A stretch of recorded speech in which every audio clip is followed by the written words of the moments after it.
Hi everyone, I'm so sorry for the wait. We're going to go ahead and we are going to begin. First of all, I'd like to say a warm welcome to all of you. Thank you all so much for taking your time to be here in the first ever online United Women conference. I will try my best to make this speech very short, as I know that all of you are very interested in hearing our three outstanding speakers today. So just to introduce myself, my name is Ekaterina, and I am a junior at the International School of Panama and the president of the United Women Club. United Women is an organization that first came to reality in 2018 with the goal of breaking standards, breaking the stereotypes, and fighting for gender equality. The theme for this year's conference is Breaking Silence and Breaking Barriers, which we believe is essential for achieving that equality in the 21st century.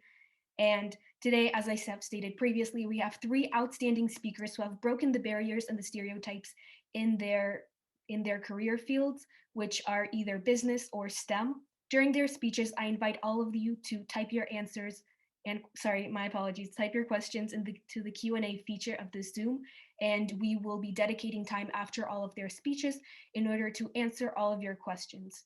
I am now very proud to present our first speaker of today, an entrepreneur and businesswoman with 22 years of experience in both public and private revenue capital funded companies, co-founder of an eco-resort in the Caribbean, as well as the business management teacher here at ISP. I'm proud to present Ms. Bajc, who will be speaking about her journey in the business world. Thank you. Thank you so much, Katerina, and to everybody involved in organizing this outstanding event. And thank you also for everybody who is here to attend. Quality diversity and quality results only happen when everybody participates in the process. And there is ample evidence to show that organizations, because I'm a business person, I'm going to focus on business analogy, organizations that have diverse leadership and boards of directors, and diversity means not just women and men. It means different religious backgrounds. It means different racial backgrounds. It means different upbringings. Everything enhances the view of the organization to the way it can best satisfy its customers. Okay, so today I'm just going to share a little bit about my personal story. It is a somewhat unusual one by most people's standards, but it's one that I have found to be quite enjoyable, and I'm super happy in the way it has been turning out. So 0 to 55 is something we used to talk about with cars. So back before cars were really super powerful and we had to use them in manual transmission format, going from 0 to 55 was one of those contests we all would have with each other of how quickly we could drive our car. So that's actually how I feel life has been, is 0 to 55. That also happens to be my age. So there's the good analogy. So in your lives, since most of you in our audience today are students, you're probably thinking, wow, where am I going? Like, am I supposed to really know where I'm going to go? Everything just seems to be a bit foggy, right? But that's okay, because it will come to bear. You will start to see what's in front of you as you start down your road. And I can tell you that this is kind of what mine looks like. There isn't a straight path, right? And I could have never imagined the life that I have lived when I was first starting out. Now, in business, we talk about life cycles. So all businesses start with their launch phase, then they go through their growth phase when they can actually start to generate cash and generate profits. And there's usually a bit of a shaking out. Some of those companies will fail, they will cease to exist. Others go into their maturity phase and start to really generate profits for their shareholders. And then some businesses will start to decline and they will drop in their sales revenues and they will perhaps cease to exist. Others go through what we call a life cycle extension strategy, where they reinvent themselves and continue on another path and go through an entire additional life cycle. Most of you will find that to be the case in your careers, although there are people who start off in college knowing they want to be an engineer or a business person, taking a job in a company, working in one company their entire career, and then retiring. That's possible, but it's not the likely outcome. According to the most recent research that I've seen, the average student graduating today will probably have 5 distinct areas of their career cycle. So not 5 different jobs necessarily, but 5 different core career paths. Now, my launch was pretty simple. I was raised in the Upper Peninsula of Michigan by a single parent. My dad raised us, and we didn't have much money, and it was a really teeny tiny little school. Literally, there was one first grade class of 20 kids, one second grade class. So it was a pretty simple upbringing, but it was fun because we basically played outside and we had lots of opportunity to be creative and to expand and test our own horizons. So when you're thinking about your childhood or even where you are now as a student, don't think that where you are today has to be a limitation at all on where you're going to go next. We all come from our own backgrounds and everybody is in charge of their own path.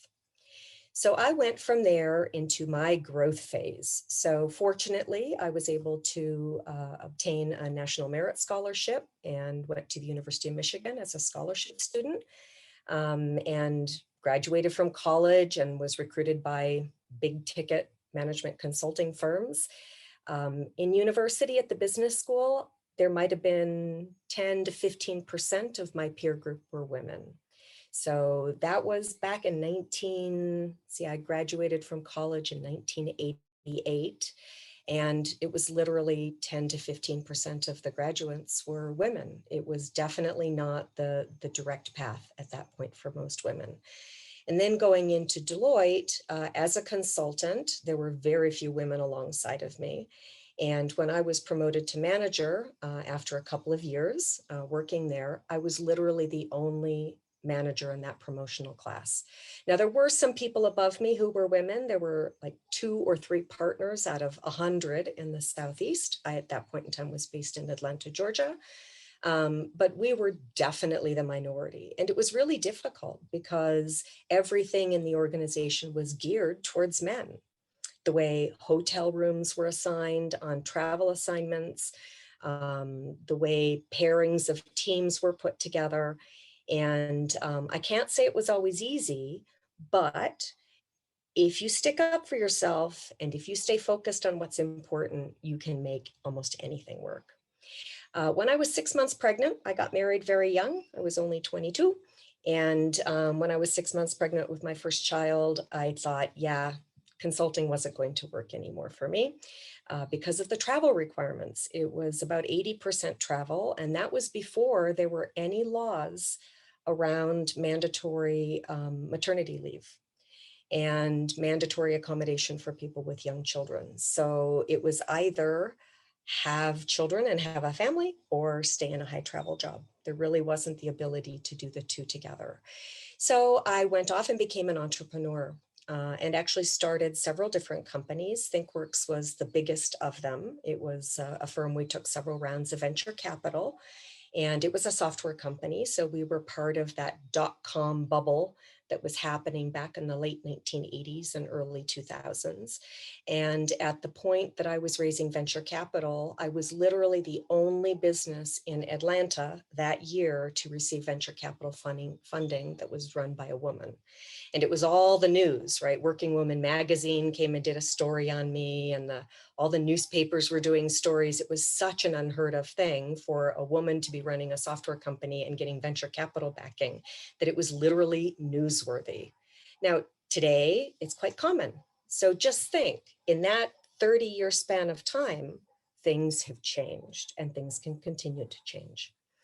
And after a while, being an entrepreneur lost its charm, and things changed a lot in the economy, and I ended up having the opportunity to join a company, an Israeli company actually, that was going to take their business public in the UK. And so I ended up signing on board as a managing director for their North and South American operations, and became then a corporate executive. So consultant to entrepreneur to corporate executive, that was my growth phase.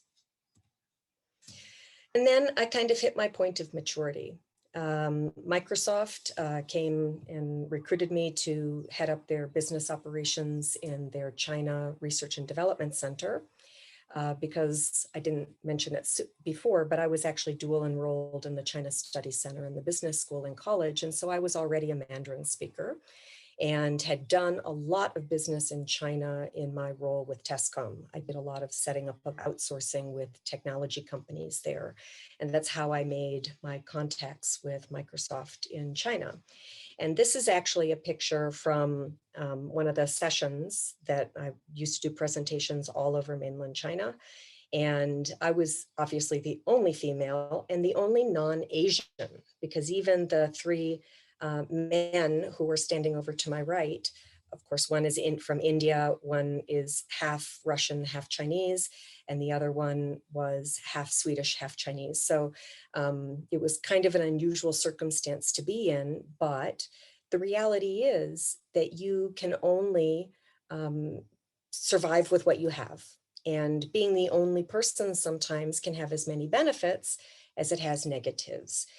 The key is learning how to take the thing that is unique about you and turn it into a positive. Use it to provide the different view to your audience, as opposed to using it as a crutch or as a negative. All right, so coming back to this idea of life cycle. So when I hit maturity, I thought, okay, I can sit here for a while and I can continue to advance up. I did have opportunities to go into a different level in the organization.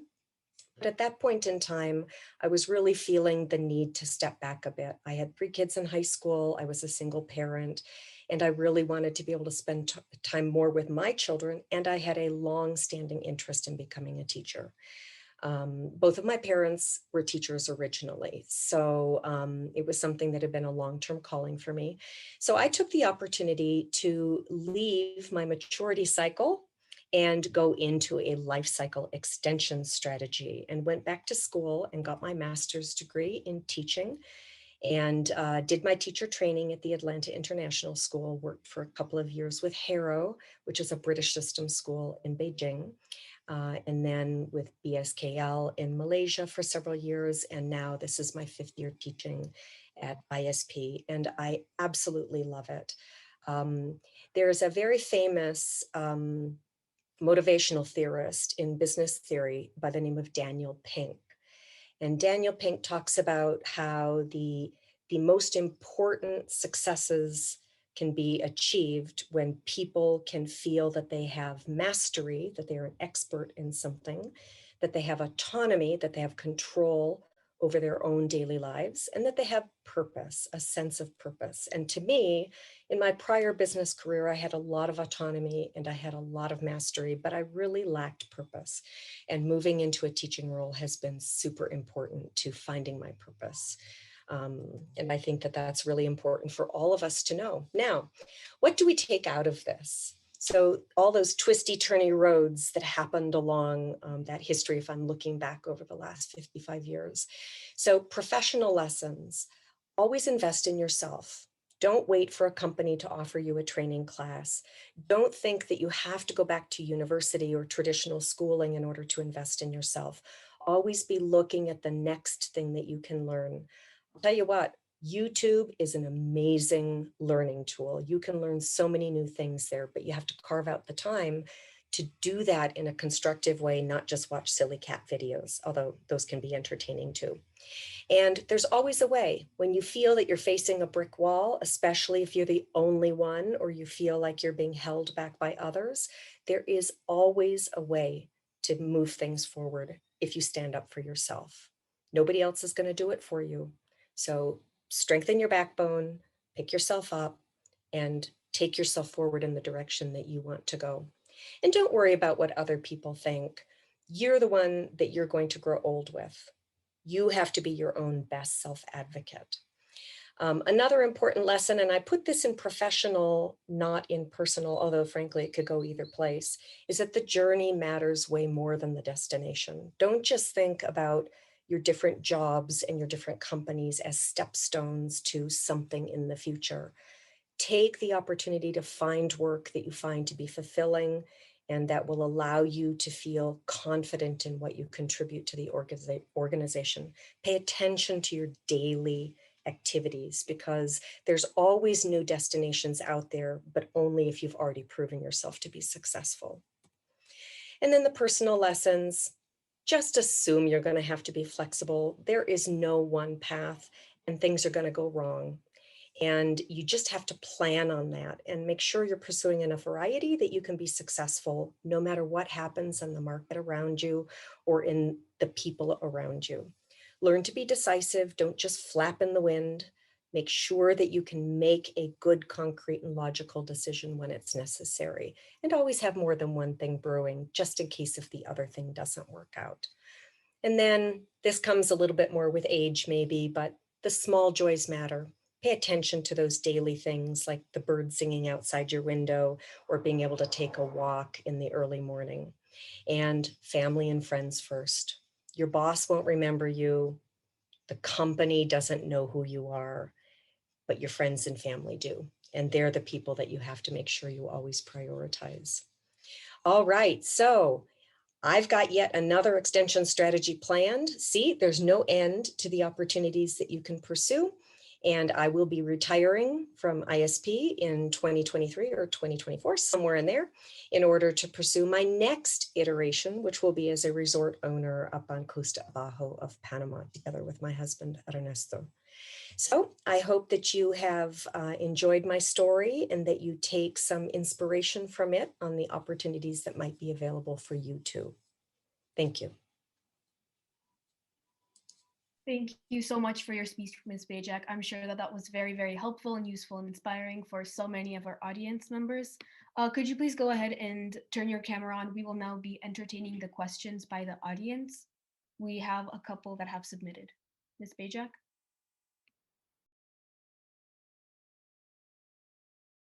Okay, perfect. So the first question that we have is, what is the best career advice that you have ever received?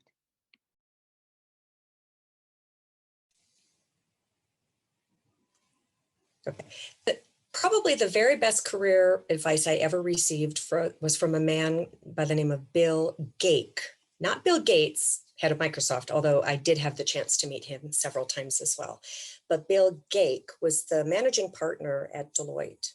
And he is one of those people who was a super gruff old man, and literally he was gruff. He always had a cigar in his mouth and he didn't have any patience for nonsense.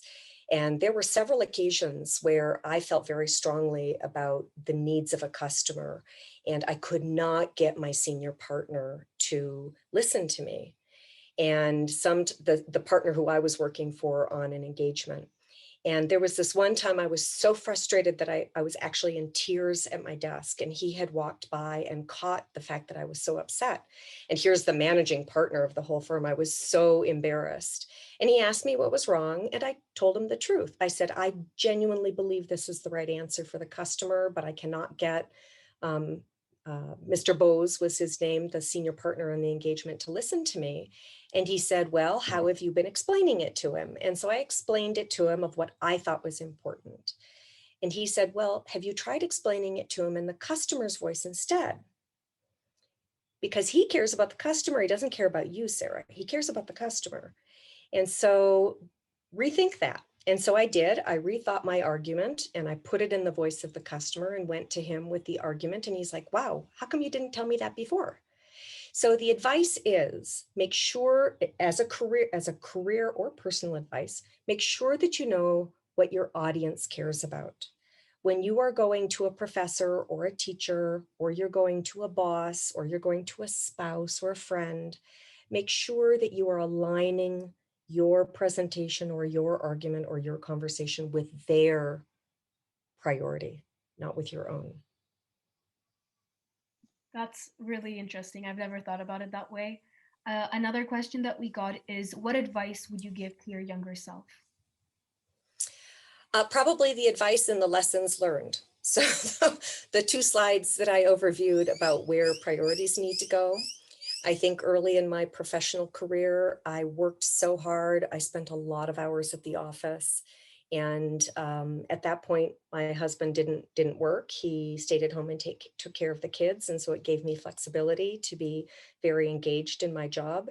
And I wish I would have realized that that probably wasn't the best priority. I needed to make sure I was also still spending time at home. So, you know, to my younger self, I would say, make sure you're putting family and friends first. If your career is meant to progress, it will. You know, things that are meant to happen will happen without you killing yourself in the process. That's great. Thank you. Then another question is, what can men do to accommodate women in the workplace?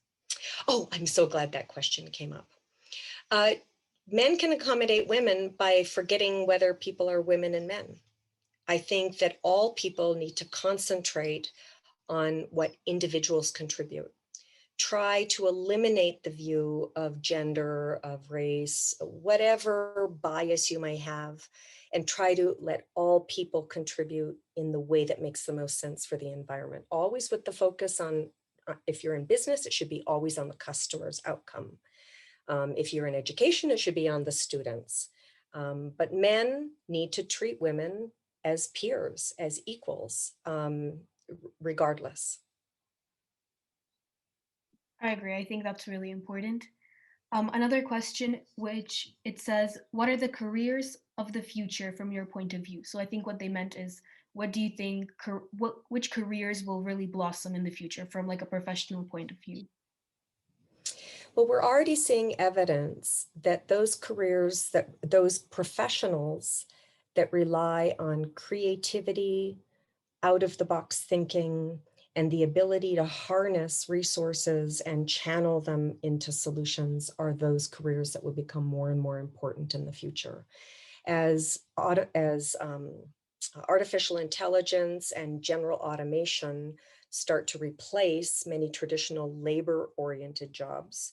So for instance, when I first started in business, we didn't have computers or cell phones, right? We would, on consulting engagements where we were doing time efficiency studies, we would literally have a clipboard with paper and pencil, right? So in my generation, having technology skills was super important. But now technology skills are everywhere. What has really started to fall apart is creativity, because people have become so indoctrinated in following the crowd with social media and with, you know, the dumbing down of our society and the big box approach to life, that people have forgotten how to be creative and how to look for solutions to problems that actually matter to people. We don't need more people inventing more video games. We need more people solving the problem of clean water and of keeping our world turning, and allowing all people in the world to live with dignity. That's the kind of creativity that our next generation desperately, desperately needs to bring to the table. For sure. I think I 100% agree with you. That is such a great point. Thank you so much for your time. Your speech was amazing. The answers really helped everyone. We will now be moving on to our next speaker, who is a futurist mom who's also the founder of IPacktheFuture, and she will be discussing her personal journey and tips that have helped her succeed in her multinational career. I am proud to present Ipek. Hello, everyone. I start to share my screen. Let me do it first.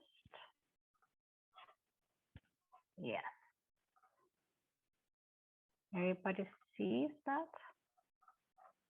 Yes, it looks good.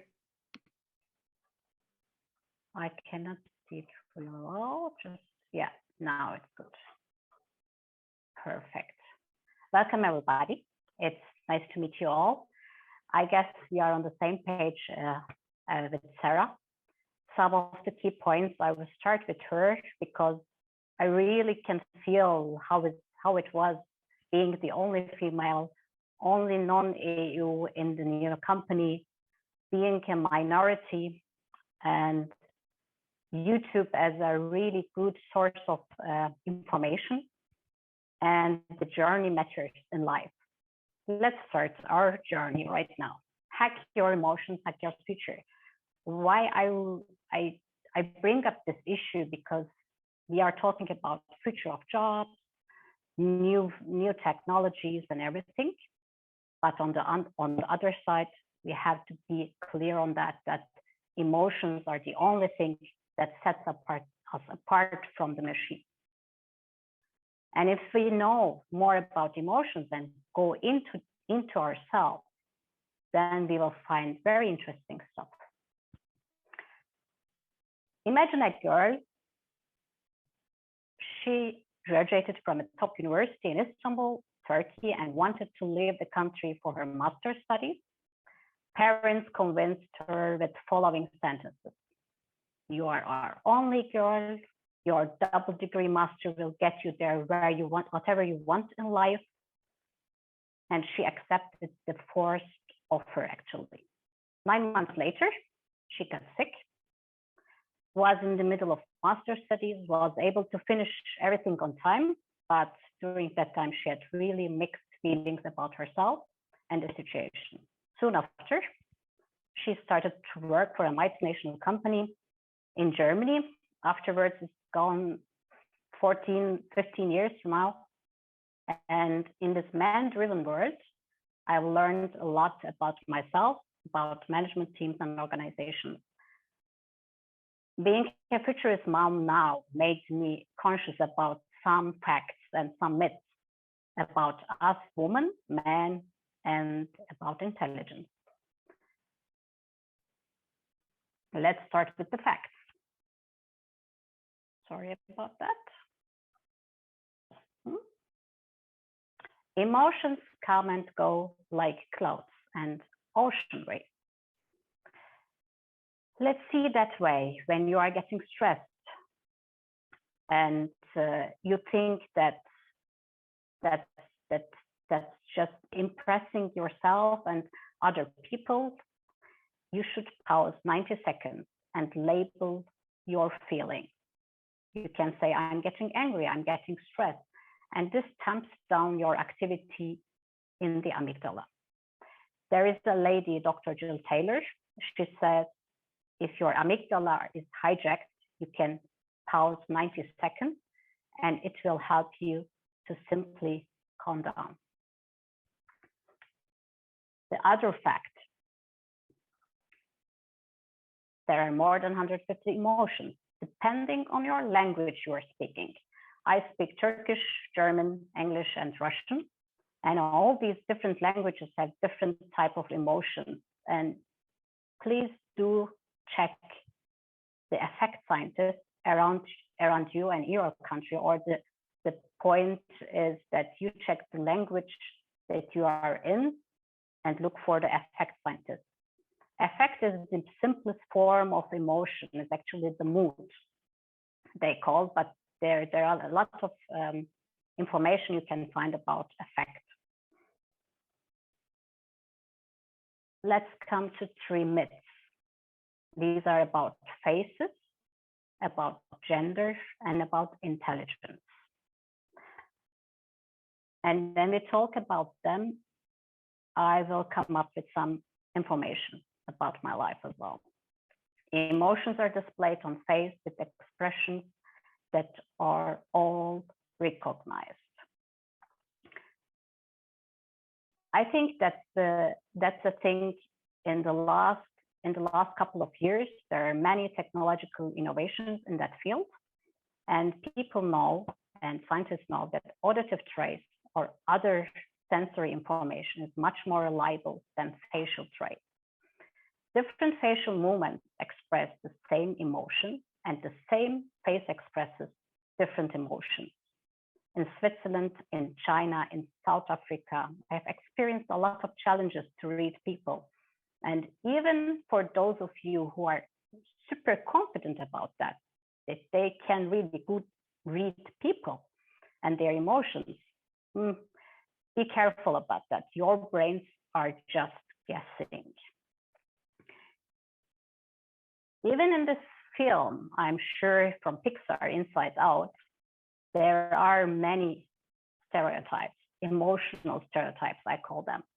And let's consider what does this mean when you think about judges, about leaders, and many more different professions, that they have this emotional stereotypes.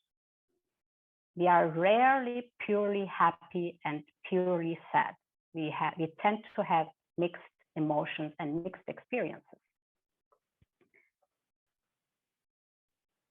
And this comes to the fact number one: a face does not speak for itself.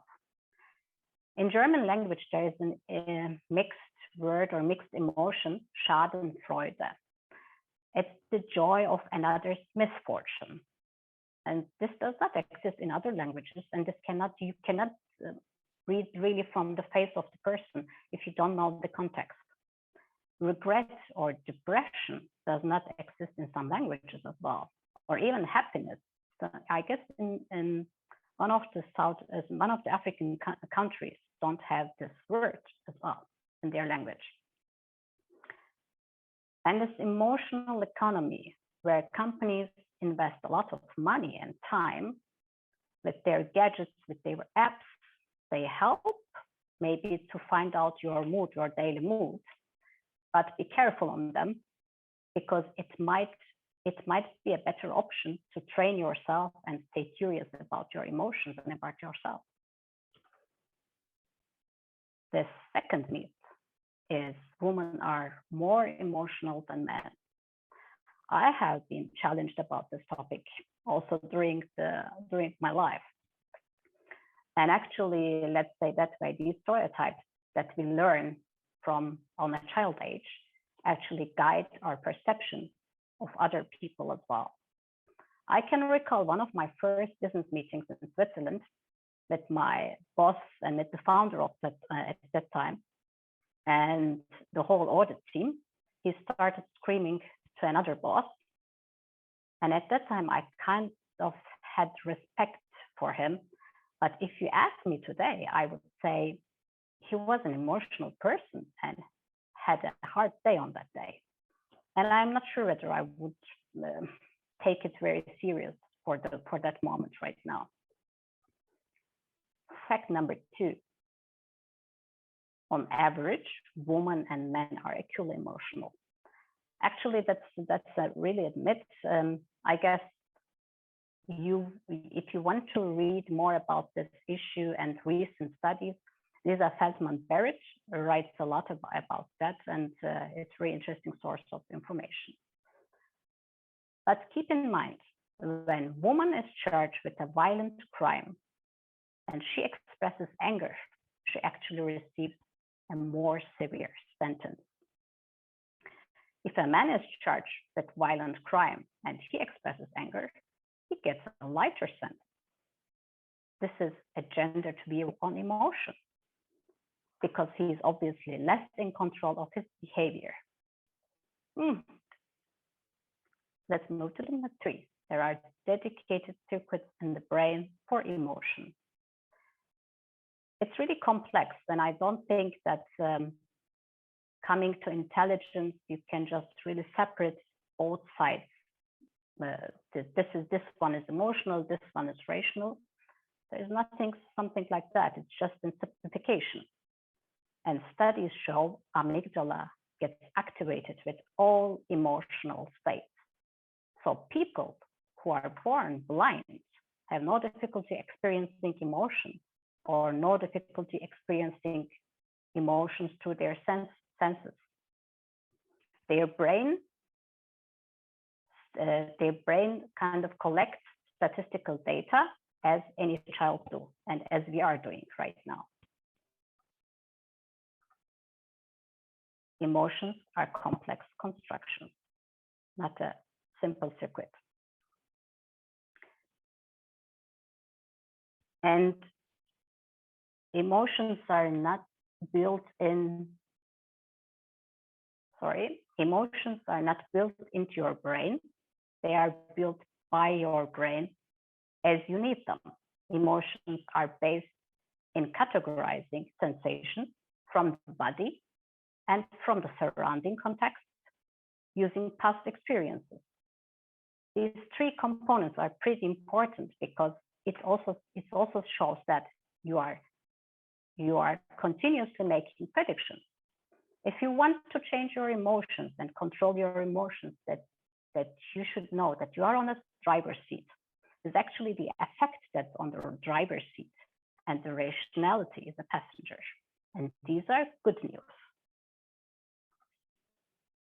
I read a lot about creativity and emotions and during my business life as well. And Professor Adam Grant says the extent to which people are open to full breadth and depth of their emotions is a better predictor of creativity than IQ or intellectual engagement. And this means, as Sarah said, creativity is the key for breakthrough engineering, innovation, and for new kind of systems. Emotions are not temporary deviations from rationality. And I think that comes to some recommendations. Act in line with your values. Check your body balance. If you eat well, sleep tight and low, it's much better that you can control your emotions. Broaden your emotional lexicon with your language-specific terms. Reflect on your emotions regularly using emotional wheel or mood boards or any app you would like. Keep using 90-second pause against amygdala hijack. Change the way you talk about yourself. People say, if they say you are emotional, you can say, no, I'm not. I'm passionate about this topic. It's a way to link this topic or to canalize this topic to another direction, which is not the emotion, but which is the topic we are talking about. And any questions, I would love to answer. And a powerful thank you to you for listening to me. Thank you for presenting. That was an amazing presentation. I loved the emotion and how just it acts in the business world and in our lives. We received a couple of questions. The first one is, how can we learn to harness our emotions in the workplace? You should start with yourself and label them first. And it's the hard thing. If you start to talk about that and start to loudly speak with some colleagues about that, they will start to talk about that as well. It's one way is really communication is key there. How you communicate, it should always be around the topic. And if you choose the topic and realize that, try to view that not from your side, but you can say I'm a third person, let's talk about this topic. What do you think that the customer would think? Or what do you think that the stakeholders are thinking about this new product or new business model or new business unit? That's great, thank you. Then another question that we received is, what is advice that you have for girls going into your field? Oh, I guess it's not. It's easy. It's easy going to in my field. It's just there are in the US and there are a lot of some universities. One of them is University of Houston. They work. They have University of Hawaii as well. These both are very good at foresight topics, and foresight is now after the COVID time is really interesting because people start to think in scenarios. And if you want to play a role in this field, I guess you are on the right side of the universe, because from Europe at that time, as I wanted to go to this field, I started within Swarovski, and during that time I couldn't find any education possibility within Switzerland. I had to go for Nordic countries, and I went to Stockholm at that time, and also northern countries are very good at. Finland is very good on that as well, but there are a lot of universities doing that. It's a way over the university, and the other way, some big corporations, they have also foresight departments where they have such people as well. That's really interesting. Thank you. Another question that we received is, do you think the classic women are too emotional is the underlying cause for the inequality in the workplace? I guess so. I had, let's say, we have to be able to turn this myth we have to canalize this in another way. And that's why I was one of the topics. If somebody tells you as a woman that you are emotional on this topic, you shouldn't leave that comment to yourself. You should always stay with you, and at that moment say, no, it's not the emotions. I'm really passionate. I take care of this topic, and I really want to bring this topic forward. What would you like to do? Or if somebody tells that, you can also always answer with questions. I mean, in business world, one of the critical topics also what managers are doing, if they don't know the answer, they don't need to know this as well. They ask questions. If you are able to ask questions, even around the emotional topic, then you will be able to turn this myth to the other way around. Thank you. And then another question that we received is, what do you think is more important, thinking with your head or with your heart? There is no one and another. You think with your head, you have always your heart with you, and your hands as well. You take all of them with you. There is no differentiation, no simplification. That's why it's very interesting. That's heart and brain you cannot divide. And then, thank you. Another question that we received is, you mentioned the differences between men and women displaying emotions in court and the differences in sentencing. Do you think that because being emotional is stigmatized as weakness in the workplace, women are forced to adapt more masculine attitudes or more forceful attitudes to compensate? I'm not sure whether I get the question. Is the question that is this stigmatization because of the masculinity of women, or I had to be masculine as well? I realized it afterwards because my family and friends suddenly talked to me that I'm really keeping my emotions really behind myself. I always be very non-emotional person, even though it was not the case previously. But after being an auditor and traveling around the world, I changed my attitude. But later on, I realized this is not the right thing to do. You cannot just put your femininity on the one side and go forward, because then you leave one side of yourself. And emotions is not only a feminine thing; it's for everybody. It's the same. And I live now in Switzerland. I had to go through this topic. Emotions, where are they in my life, and how I want to express them. You have to be in control or you should be clear on your emotions first, and then it will be much easier to communicate with people on that as well. Definitely, that's really interesting. I want to thank you for your time, for answering the questions, for doing your presentation. It was very mind-opening, very inspirational. It truly made me think about the world of business, how I perceive my emotions in a completely different way. So yeah, just thank you so much for your time. Thank you very much. Of course, we will now be going ahead and moving on to our next speaker, who holds a PhD in astrophysics and has past experiences as a researcher at leading universities. I'm proud to present Dr. Hoyle, who will be discussing the barriers to female participation in STEM and what can be done to encourage more women to enter such fields. Thank you. Ipek, could I ask you to stop sharing your screen, please? And as that happens, good afternoon, everybody. Thank you for having me talk today. This is very important to have these conversations about what we can do to promote women. And I'm so happy to see how many male students are also here today. I still can't present my screen though. We still need to get, that's it. Thank you very much. There we go. Okay, so today I'm going to be talking about barriers to women, particularly in STEM fields. That's my areas, physics.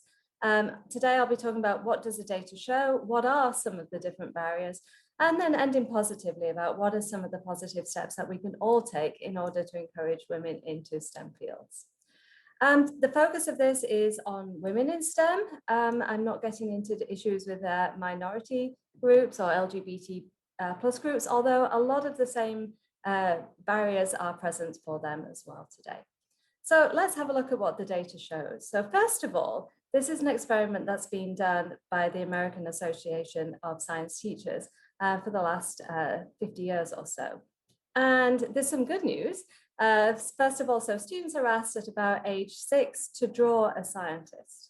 And at age 6, about 50% of students will draw a male scientist, and about 50% of those pictures represent a female scientist. Basically, girls draw themselves as a scientist and the boys draw themselves as a scientist. And this has improved over the years. In 1960, only 5% of girls drew female scientists. So that has improved. But something goes wrong as we go through the school years. By the time that you ask a 16-year-old to draw a scientist, then 80% of those drawings represent a male and only 20% of those drawings represent a female. And I know that I've been guilty of displaying posters of Albert Einstein in my classroom. Albert Einstein is amazing, but that also sort of puts out the stereotype that the scientists have to be male. This continues into undergraduate degrees, and it's very important to realize that not all STEM fields are underrepresented by a bias towards men. In the biosciences, about 50% of undergraduate degrees are awarded to females and about 50% to males, even actually rising slightly higher in recent years. In physical sciences, it's about 40%, but that's more chemistry rather than physics. Mathematics has always been relatively equal, but then you go down to engineering and computer science, and the numbers have stayed around 20%. So in these fields here, only 20% of the degrees being offered are awarded to women. This data goes up to 2010, but the trends, if anything, in these fields were going worse rather than better. This continues into the workplace. So in the workplace, the number of women who are working in STEM fields is also very low. So mathematical workers here is about 45% of mathematical workers. So things like accountancy, actuary, sciences. So in those fields there's about 45% women. But when you go down to engineers, you see that only about 15% of engineers are actually female. So this continues, the pattern just continues as we go through. And why does this matter? Why do we need to have female engineers? Well, the money is not the only motivation, but it's one of the motivations. If you Google what are the degrees that are going to earn the highest salaries on graduation, then you can see here petroleum engineering, systems engineering, actuarial sciences, mathematics, but then engineering, engineering, engineering, engineering, and engineering. So those are the fields that are actually earning money. Most people can earn very, very high wages upon graduation. And this is part of the difference between women and men and their earnings, and women earning 83 cents compared to the man's dollar. So, these fields are highly remunerated. And so we should, there's no reason why women cannot go into these fields and get that high remuneration. And these fields do matter. Airbags, these were just two examples I came across in my research, but airbags, they were designed initially for an 80-kilogram man. The man's body is generally bigger than the female's body. And so when airbags were first put into cars, women and children who were sat in the front seats, they were dying because these airbags were not designed for these smaller bodies. And the original voice recognition software, that was not able to detect the generally higher pitch of a woman's voice. So women were literally being left unheard. So if we want to have, and women are consumers of technology, women have needs. So if we want to be represented, we need to find a place at the table so that our representation is properly designed for. So why does this happen, and what can be done about it? What are some of the barriers that happen there? Well, One of them is mindset. In education for the last few years, there's been a lot of talk about the work by Carol Dweck on the difference between a growth mindset and a fixed mindset. And particularly with maths and science, there is a lot of belief that your mathematical ability is set at birth. Now, no one expects to be a good footballer without going to do the 10,000 hours of football practice. No one expects to be a great pianist without putting in the 10,000 hours of practicing being a pianist. But yet mathematics, your ability in mathematics is supposed to be something that you're born with. No, that's something that can be nurtured, can be practiced, and people can get better at over time. But this is a stereotype that's been particularly said towards the girls. Oh, you're not good at maths. You're not going to get better at mathematics. Why are you even worrying about it? Why are you even thinking about going into these areas? And STEM uses mathematics as its tool, and it uses science as its tools, whether you're in engineering or STEM. And by its very nature, it's about solving problems. So you have to have that growth mindset in order to be able to think outside the box, to be able to think differently, to be able to solve these problems. And so you have to have that belief in the potential for intellectual growth if you're going to be successful in these areas. Another thing that comes up is something called the stereotypical threat. So this is some data that was done by AAUW, American Association of Universities of Women, I think it is. And they did research into giving a maths test. One test was given to a group where they were told that the boys should do better. And another one was told where it was absolutely equal, that there's no reason why the girls should do any worse than the boys in that test. And when that happened, when there was sort of the expectation was that the boys should do better, sure enough, it was self-fulfilling and the boys did better. But when that bias was taken away, the scores were much more equal. And are there teachers out there sort of saying, oh, boys will do better than this and girls in this maths test? No. I'm not saying it is the teachers who are doing this, but society is doing this. We are hearing those messages that STEM is for boys and not for girls. And so that type of message is part of the stereotypical threat. There is also the cognitive burden of performing badly. So a female who puts themselves out there, who wants to try and do this work, but then maybe has a bad day on a bad test, not only are they feeling bad because they had that bad day, but they're also feeling bad that they have been part of that reinforcing the stereotype that girls are not able to do mathematics.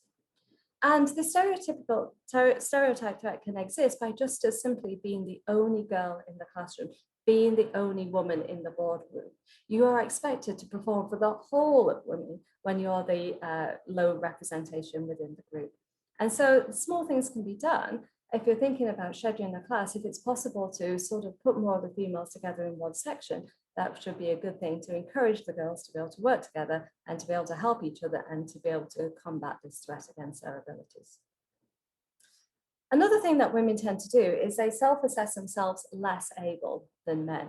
So again, if they've been told that men are better than women on the test, they will drastically underestimate their skills, even if it's not actually true. When we're told that there's no difference, then girls and women, men and women are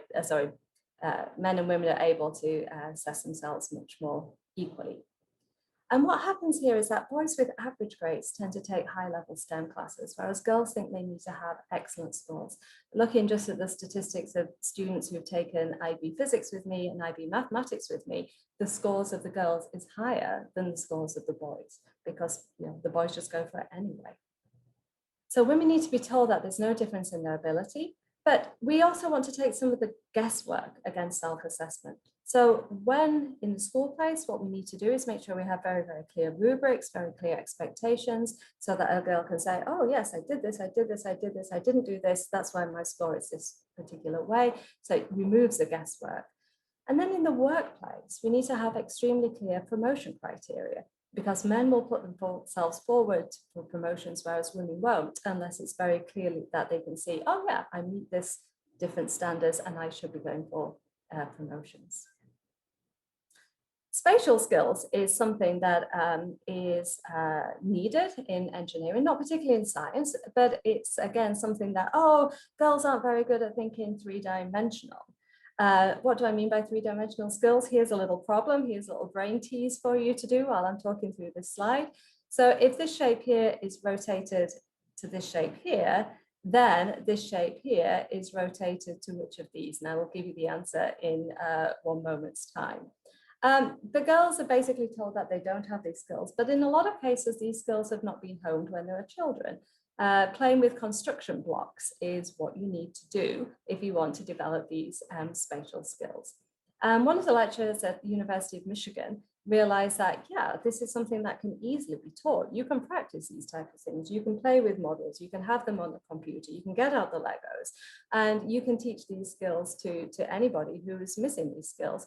And so she introduced a course about spatial and 3D thinking as part of the first year of the undergraduate engineering program. The girls or anybody who hadn't got those skills was able to take the class, and then they were able to perform successfully in all the other engineering courses that required it.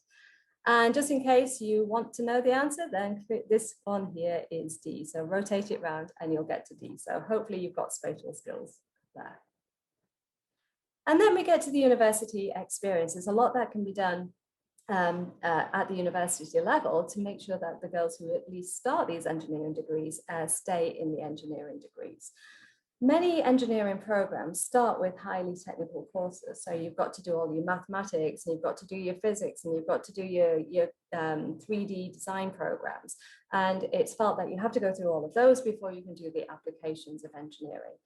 Whereas women then tend to prefer classes with broader implications. What is the project? What are we trying to do? What is the reason behind learning all of these things? And there's no reason why those two types of classes can't be done in parallel. You can do the technical skills, which of course you need, but you can do those at the same time as you're doing the applications of it. Engineering really has one of the biggest social work applications of all of the fields. Imagine you're in a community and your access to water is 5 miles down the road. But if you can build a bridge that takes that 5 miles commute to get water into a half-a-mile commute by crossing the ravine, then that is engineering, but that is solving some of the biggest social problems that are out there. This last year with COVID, we've all had to use technology in ways that we never thought we'd have to use it. That has such a social outreach. And so we have to really show with these application classes as well what the social implications of engineering is. The other thing is to investigate the culture of the departments, engineering departments, physics departments, computer science departments. I know that many of the universities that I've worked in, an 8-story building with the female bathroom up on the 7th floor. And when the lift wasn't working, climbing up all the stairs just to go to the bathroom, where there was a male bathroom on every single floor. Small things like that can really change how a woman feels, whether she feels invited to be part of the department. And then and just sort of putting peer-to-peer mentoring in that as well is also very important. I was lucky that in my mathematics degree, we were 15% female, but they had a female mentoring program so that we could support each other and help each other out. So there's a lot can be done at the university level to improve culture and to make the experience more inviting for women. Then we get into the workforce, and this is something that Ipek was talking about, but it's that emotion. So this graph is not very, very clear, but basically what it's saying is if you have 2 employees that are considered likable, then the man will be rated as competent and the woman will be rated as less competent. So likable colleagues, the men are competent, the women are considered less competent. Whereas if we look at competent employees, then the man will be seen as likable, but the woman will not be seen as likable. Again, it comes down to that emotion piece, understanding, the woman boss situation, but that shouldn't be the case. Women can be successful bosses and likable, and equally so, your low competent male employer might also not be particularly likable. So there is this bias between perception of competence and likability. You can only be one or the other if you're a woman.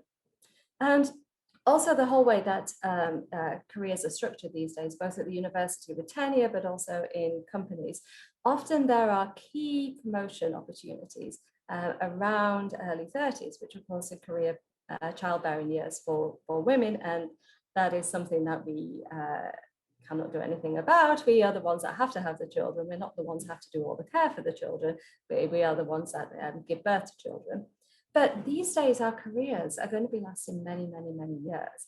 Retirement age is, rising used to be 60 for women. It's already rising to about 67 by the time that I will get to retirement age, and it's going to continue to rise. So why does your performance at age 30 have to impact the rest of your career when it's going to be going for many, many years to come? So those are some of the reasons why that put people off, and it's called the leaky pipeline in business. So women are entering STEM fields, but women are leaving at much higher rates just because of inflexibility in workplace, lack of promotion opportunities, things like that. So just to summarize, what are some of the recommendations? What are some of the things that we can do? Well, first of all, we can expose girls to role models in STEM, make them realize that they have a place at the table. Put up the poster of Einstein, but also put up the poster of the leading female scientists as well. So I put Jocelyn Bell up there as well. Teach girls that intellectual skills are acquired, not innate, the growth mindset versus the fixed mindset. And also teach about the stereotype threat so that they know that they can gain skills over time. Encourage all children to develop their spatial skills. Everyone should have the opportunity to play with Legos and bricks and things like that. More importantly is to make performance standards and expectations extremely clear so that girls and women can accurately judge where they are and really compare themselves to their peers. Actively recruit women into STEM majors, but if you're going to do that, also think about the department culture and the course order so that when you have the women in the field, that it's a friendly field to keep them in. Emphasize real life applications because women need to know what engineering is and the types of problems that engineers and science researchers are solving. And raise awareness against bias against women in STEM fields from school all the way to the workplace. And hopefully, if together we do that, then our pictures of women scientists will turn into reality and have a diverse group of women STEM workers to come in the future. Thank you very much.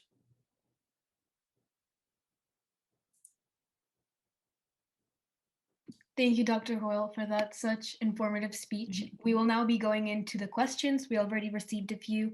The first one is, do you think the men are better than women mindset is why men tend to be more popular in the STEM professions, or are there any more reasons why men and women are not equally represented? I know that you kind of touched upon this in your presentation, but could you please expand? I think it happens across the board. I think the message, society still has a message that, scientists and engineers are men. If you do a quick Google of a scientist, you get all sorts of strange pictures, mostly men, mostly in white coats, very unappealing images of what it actually means to be a scientist. But I've never worn a white coat in my life. I've sat in front of a computer, I've sat in front of telescopes. Never have I worn a white coat, and never have I had to have, like the crazy Einstein hair in order to be able to do that. So we need to show the representation. We need to show that, you can be a normal woman and still be in the science field. I think that is key to encourage people to go through it. And then if we have that, then the leaky pipeline that starts from age 6, can hopefully stop being quite so leaky. And the more women we get into all these different areas, then the more encouragement we'll have to get more and more women into these different areas. Biology's managed to do this. Biology's really managed to change the image. And so it's now physics and engineering and computer science is our turn to change that image around. That's great. Thank you. That's really interesting. Another question that we received is, do you feel that the neutralizing language will eventually have an impact on our perception of gender to the point where things such as gender toys will be phased out in our society? Yeah, I definitely think, I think there's a lot more awareness about, oh, this is a boy's toy or this is a girl's toy. No, they're just toys these days. And certainly, I mean, my mum's on this talk. I was never raised that way. I was never raised with, you can't play with that, or, this is for you or anything. And I'm raising my children in the same way. Toys are toys. But, I still see on the internet, I'm on certain Facebook groups. It's like, where can I find this beautiful pink doll for my baby girl? It's like, no, everyone can just play with all sorts of toys. So yeah, if we can get rid of that idea that girls have to be treated one way and boys have to be treated the other way, then that's absolutely going to help throughout all of the childhood and into adulthood. Definitely, I completely agree with that. Another question that we received is that you have mentioned that girls are discouraged from joining STEM by society, but have there been any instances where you have had a difficulty getting financing for a project or a project approved due to the fact that you were a woman? So personally, I don't think so. I think I've always just been able to go through it. I guess I've been fairly strong and fought for it and not listened to it. I've had the support from my parents to just go for it. But yeah, I was 15% female in my undergraduate maths class. I was the only female that went into my PhD class. Definitely at conferences, we were, if you look at the senior people, it was all male. There was very few females at the senior level. It's changing slowly, slowly, slowly. Fortunately, when you publish, you tend to just put your first initial and your surname. So that is helpful, but in a small field, people tend to know who you are anyway. I don't feel I've had any bias against me, but I think there are other females who might have not entered the profession had there been more female-friendly departments and things like that. So personally, no, but others maybe have. That's a good point. Another question is, in psychology, many of the experiments evaluated and studied are carried out by male researchers and psychologists. Do you believe that this could subsequently affect women's interest in this field of study? I am not a psychologist, so I don't know about that. This particular study that I was mostly working on was actually done by women. So it was asking the questions that they felt that needed to be addressed to specifically look at women's perspective, girls' perspective in this particular piece of research. So yeah, I mean, so I'm really not sure if there's a bias there or not in the psychologists, but possibly. Another question is, how can science teachers help mitigate the leaky pipeline? Yeah, it's up to all of us to help. And as a science teacher, I try and specifically connect with all my students, but I try and really encourage my girls to go for it, to not be afraid, to try, to have a go, to go, yes, you can do physics, you can do this, no problem. And encouragement, we can all just offer encouragement, but we can also do things like highlight roles of women in science. So not just tell the story of, as I say, not just put Albert Einstein on the wall, talk about all of the other females who've done fantastic work in the background, because there are plenty, not as many, but there are plenty of examples that we could be quoting. And I think just by telling these stories, having meetings like this as well, where people are giving their experiences, I think that's very, very important. But it's really offered encouragement. I had a wonderful student a few years ago, and she was just this, beautiful little girl. She was a girl when I first met her. And I just talked to her, and she was like, but I don't want to have to wear the frumpy clothes. I don't want to have to wear the white coat. I want to be able to wear my mini skirt and my little tank top. And I was like, Laura, there's no reason why you can't. And just hearing that, she was like, what, you mean I can do computer scientist and still wear a short skirt? I was like, well, I don't see why not. And she went for it, and she's gone for it. She's going to be working at Google next year. So just little things like listening to students, connecting with them can really be helpful, and believing in them. That's really interesting. As you're talking more and more, I'm regretting inside not joining the physics class. I'm sure you're doing great work in biology. Another question is, are male PhDs called doctor more often than the woman PhD? Well, this came up with Jill Biden, didn't it? How dare Jill Biden use the fact that she's a doctor? And actually, one of my English teacher friends from back when I started teaching, she actually, I was writing my name as Miss Hoyle and all the rest, and she was like, you need to put doctor, you need to get it out there that you are a doctor. And I think we're just happy to, yeah, whatever, it's fine, I don't care. Whereas a man be like, no, my title is doctor, so you should use it. And we probably should, just to really show girls how many doctors there are out there, and that you can also be one and in various different fields and all the rest of it. But yeah, we tend to just downplay our achievements, whereas, because you don't want to be, brash, and you don't want to show off, that type of thing. Whereas a man might be more happy to do that. So we should use our titles when we've earned them, because we have earned them. Definitely, I agree. Another question is, what can young girls do to change society and men idea of women being inferior? Do we need a program for little kids to make gender be equal or have the same rights? I mean, I think there's a lot of shift these days. I think there's no schools that are going to be teaching that men are, superior than women or anything like that. I think we've come a long way as society. But I think it's very important to keep listening, keep checking, keep making sure that our curriculum are perfectly aligned so that the girls and boys have the same experiences. I think it's important to, we're very lucky at ISP that we have this, excellent education, but we need to take our programs and make sure that, in schools in Panama here and around the world that, more, that the public schools are also teaching in the same way and share our experiences to help them, to encourage them to make sure that, girls are having access to all of the different classes and all the rest of it. Yeah, I think it's up to all of us just to make sure that the language we're using is, inclusive and not sort of saying, oh, you can't do this. And again, the representation piece. So just to show whenever you can, to show females in, not just in STEM fields, but in business fields, in politics, in law, in all sorts of fields, just show that there are females out there doing great work and to highlight it whenever it's possible. Well, thank you so much for your time. Thank you for your information. I know that it just gave everyone a completely different perspective on everything. Thank you for answering the questions. This now concludes our conference for today. Isa, can you go ahead and start sharing the screen? I have one final slide that I want to show everyone.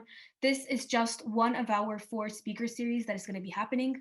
Due to the fact that it's the COVID pandemic and everything is online, we decided to go ahead and split the conference up into 4 main dates. Today was the first one. The next one is going to be next week on April 17th at 2 p.m. Panama time. And as you can tell that each event has a specific subtopic/theme. Today's subtopic is next week's subtopic is going to be global issues. And just as a little preview, they're going to be talking about issues and topics such as women's education, period poverty, minority mentality, and many others. I hope all of you have an amazing day. Thank you for joining us today. I hope we will see all of you next day. Bye. Thank you.